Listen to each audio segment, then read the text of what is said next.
It's September 11th, 2023 today, and we're honoring the people that lost their lives on September 11th, 9/11.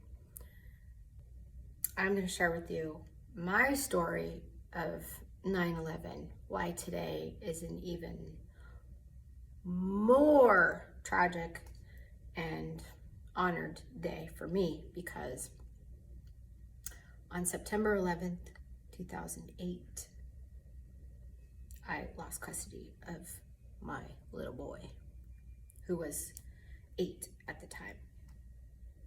It was the most painful day of my entire life, when my little boy was ripped, or I was ripped from the home because of my own actions, because of my anger, even though I was sober, 4 years sober.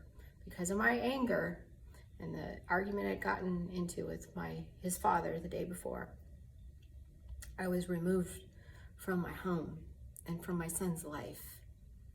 And it took years to overcome that. There's a Chinese proverb that says, one moment of anger can cause years of sorrow. And I learned that the hard way. That it did. It took me many, many, many years to earn my way back into my son's life, and mostly into his heart. It hurt my son to the core, and me too. But his pain, whoo-wee, seeing his pain and what it did to the rest of his life, is the reason I am on this video with you now.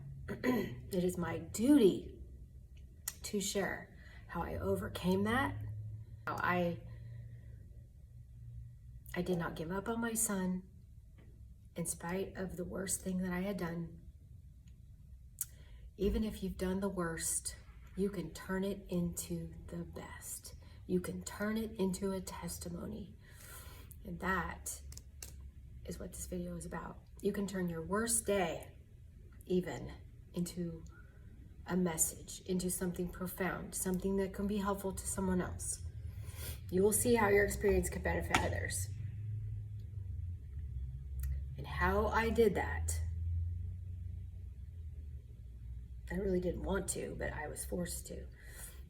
It was either give up and die, or give God a try.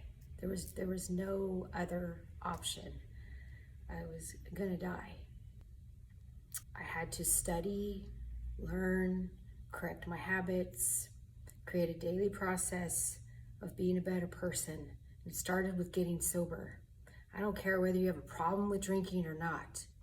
If you have lost custody of your kid, if you have any kind of ill relationship with your kid, even if you don't, I think everyone ought not to drink. There's no health benefits to it. However, if, like me, if you have an estranged relationship, you have no business drinking. I don't care if you have a problem or not. It interferes with your thinking, and you need every single bit of sanity to repair that relationship and undo the harm that you did. And that's the first step, was taking 100% responsibility for what happened to me and stop blaming. Eliminate blame and complain. Stop blaming other people for what happened. Whatever horrible, tragic event that has happened to you, stop blaming other people. Stop complaining is the first step. Get sober. Don't use alcohol or drugs, and create daily habits that improve you as a person. A program of self-development, because your family and your kids need you to do that. God is calling you to do that. I know that, or you wouldn't be watching this video now. God is tapping on your heart to make a start.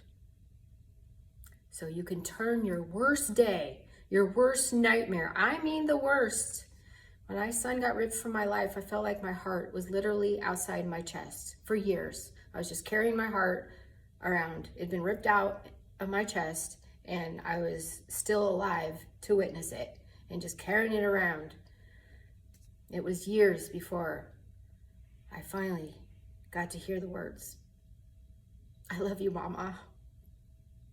Those words.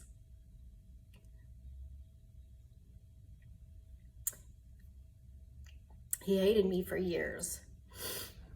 And it was important to have a mentor in my corner, someone that said, you are not giving up. You're going to show up, and it's not about you, it is about your kid, and you need to fight. You need to fight for your kids. If you have kids, you fight for them. I know in sobriety they say cease fighting everything and anyone.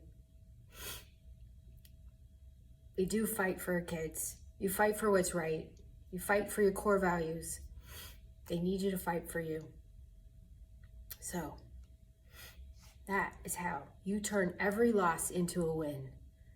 When with God you begin. God is the beginning. Reflect within. And it's not about how you feel, what you feel like doing. You do what's right, and your life will get right. Sobriety, no drugs, no complaining, no blaming. Begin to win by eliminating negativity, eliminating blaming, complaining.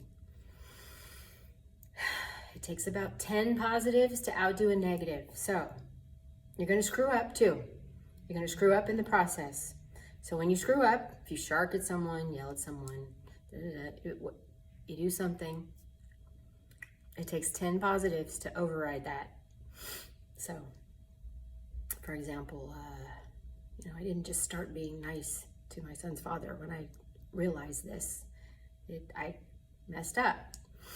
If I said something rude to him on the phone and we got in an argument and hung up on each other, well, I had to think of 10 positive things that I could do towards that situation to undo it.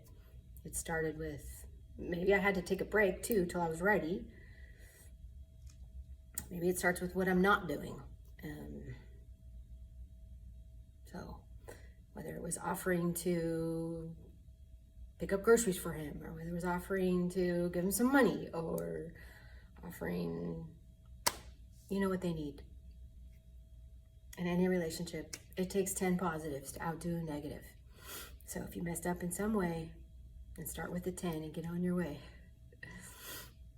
All right, so you can outdo every horrible situation, every nightmare. I don't care what it is. I've been through child abuse, child neglect, CPS, divorce, alcoholism, drug addiction, suicidal ideation, the police getting kicked out of my home. I did a 22-year career in prison, in a state prison. I have been through hell and back numerous times.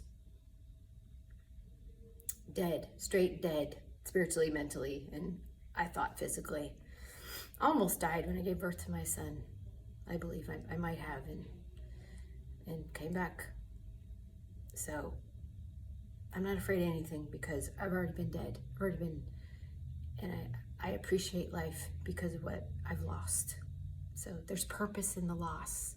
So turn it into a win. You can turn it into a win. So let's begin. And if you don't know how, then reach out to me. Send me a DM. My IG is Sobriety Soul Sister Tribe, creator of Sober Fit in Corona, California. Be sober, be fit. Get your mindset right too. It's not about being lit. I love you guys.